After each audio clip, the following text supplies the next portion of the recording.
everybody is waiting for 4G, but 4G is still futuristic, and the smartphones, I think everybody here has smartphones, and the data crunch is already started. So millimeter wave is the place where you can actually, today, even for macro cells, put a lot of connections together in a very dense environment and have the backhaul without interference of the spectrum. So Siklu has developed all millimeter wave technology to provide high capacity in the lowest cost in the industry, and everything, including the radio, is integrated into silicon, and it's for a wide range of applications. It's a mobile backhaul, but it's also for ISPs for what we call fiber extension, business services, and enterprise connectivity, because when you go down with the power consumption, with the size, ease of installation, and especially with the cost, then it becomes affordable to all the users. And the technology that we have is in the license band 71, 76, 81, 86, but also the unlicensed 60 gigahertz band. We just started, we had a great market acceptance, started in Europe and Russia. We installed 1,000 clicks in 2011, which was our first years of sales. And in terms of millimeter wave, we're already #2 in sales in a number of systems, and 500 in first quarter of 2012, and with the same number in quarter 2, we'll probably be the #1 in millimeter wave systems installed this year. And we have first deployment with 2 Tier 1 local affiliates here in Europe, and we're shortlisted in another trial. We have done trials in India. As you know, this technology is very sensitive to rain, so we have done 2 major trials to see how this operates in rain. One was in the monsoon area in Mumbai, in India. It was a 4-month trial. We had another 3-month trial last year during the summer rains here in Bucharest. And as you will see later, we are in a very well positioned to take the small LTE market. We're a startup company still backed by VCs, financial and strategic, but we also have the support of Qualcomm because of our small cell development, and we have a strong IP selection. You can see a picture, and the system is outside.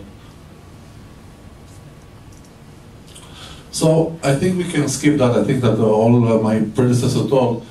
The reason to move for small cell is, of course, to enhance capacity. The reason is to enhance the capacity.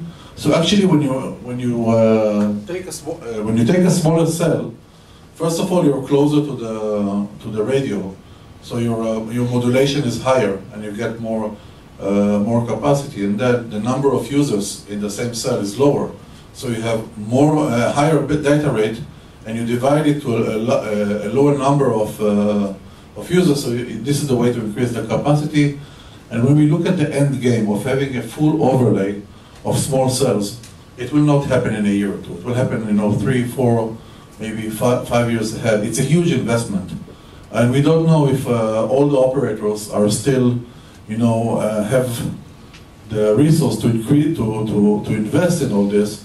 And I think that in the time, what we are seeing in many countries, and I think I just came back from the US, and in the US it's a major thing.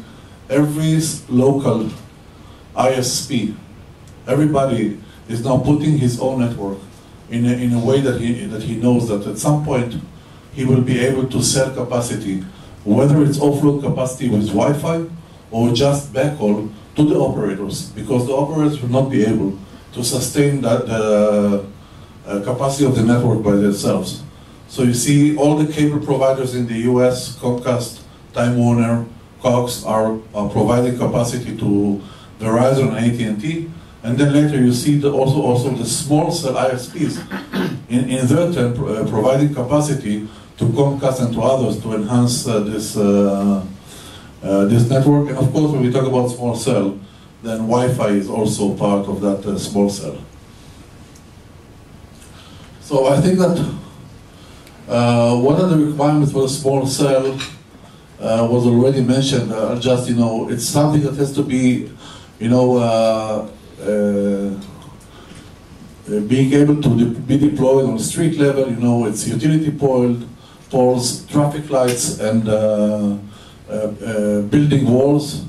It has to be small. People are talking about the shoebox, which is about 10 liters, maybe even less than that, with a cost which is significantly lower than today's macro cells. And I guess that the number of $2,000 is the number, and maybe even less, because I think that the pressure of Wi-Fi is coming into that. Just recently we saw Ericsson acquiring Bel Air. We saw, I think NSN has announced with Ruckus a strategic alliance to enable also Wi-Fi to be part of this small cell, with, of course, easy zoning and a very high density. One of the main requirements, and I'm not going, we are not a small cell company, we are just connectivity, but I think that one of the major challenges for small cells is the connectivity. And if we want to derive what is required from that, is first of all, an invisible zero footprint form factor. We want it to be very compact and low weight, and it has to be much lower than the 10 liters of the box, and it has to be easy to install, zero cabling, the lowest number of cabling. Coverage should be 10 to 300 meters of capacity, and capacity requirement is hundreds of megabits of and it has, but you have to provide a very high level and sophisticated networking scheme, because by nature, millimeter wave, the physical connection is point to point, but the network is much more than that. So as an overlay over the point-to-point network, you have to provide all the topologies of ring protection or daisy chain, or even a full mesh, a full logical mesh that is implemented over those multi-point to point solutions. And this is, I think, one of the most important parts of that. And of course, very low power consumption and very, very low cost, both in terms of CapEx and in terms of OpEx. So what are the technologies that we have that can compete? If we try, first of all, even though we are all wireless people, we understand that the nirvana of connectivity is fiber. So fiber is the best. Nobody can compete with fiber as long as you can get it. But we believe that even in countries, we are here in Europe. Europe is probably, backhaul is 60 to 70% of the network is done by radio. But even in countries like the US, where about 8 to 10% is done by radio, China with 5% by radio, and Japan, South Korea, where you have fiber almost to every spot. When you talk about small cells, people understand that fiber will not be available to get to any light pole or to any building, and you have to go to wireless. And when we go to wireless, there are many technologies that compete on this kind of backhaul connectivity, and I'll go through them. One is the non-line of sight MIMO, and the promise of non-line of sight MIMO going to lower frequencies is very attractive. We're talking about radios that work on very wide beams, so you don't need to do any kind of sophisticated alignment. You're not required to line of sight. So the first deployment and installation is very, very easy. But on the other hand, there are drawbacks. If you go and use unlicensed, then you have a lot of interference, and you will never be able to reach the required capacity. Even today, people are moving from unlicensed backhaul to licensed frequencies or to higher frequencies just because of the issue of interference in 2.4 and 5 gigahertz. The other option is to go and use licensed frequencies, and the biggest contender for licensed frequencies are what we call the older WiMAX technologies at 3.5, 3.4, 3.6.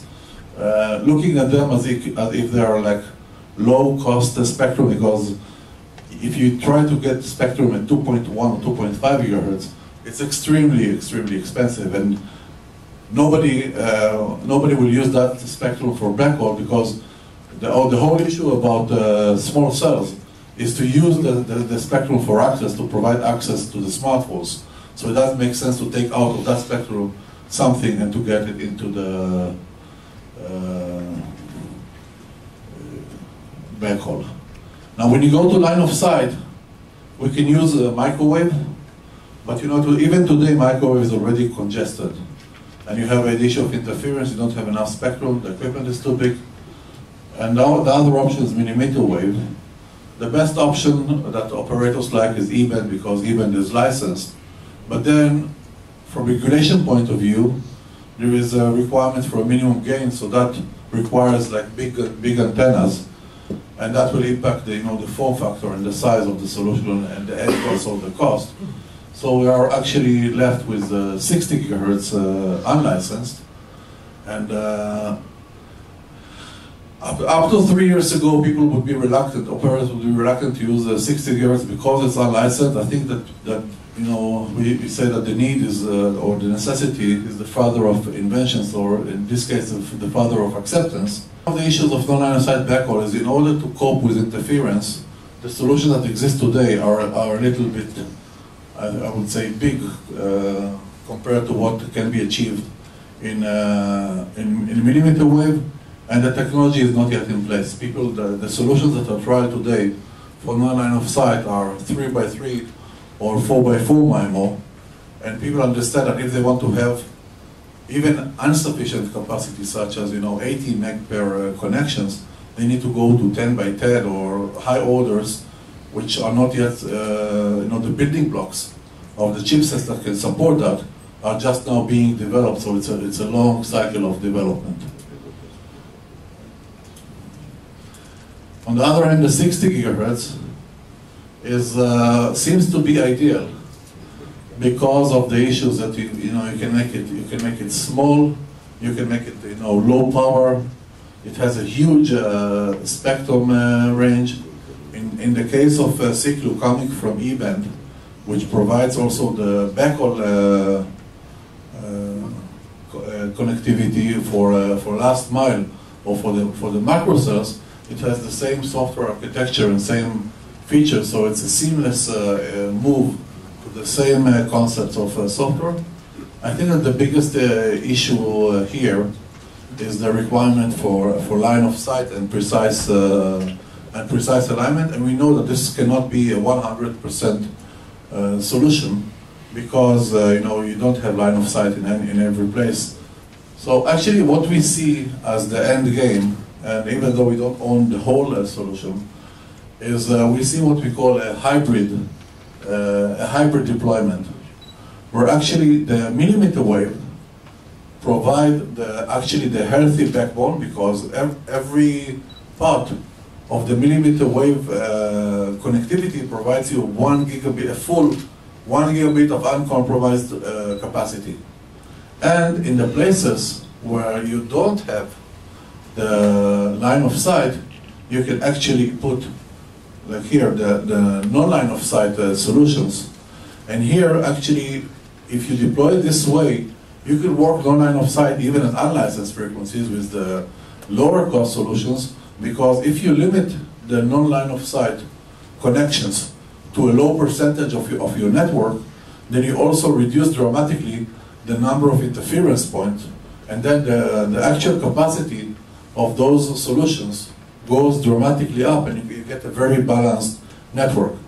The more you put the percentage of non-line of sight to a higher level, your overall capacity and the capacity per link will drop down. to summarize, we have come to offer a solution which really takes care of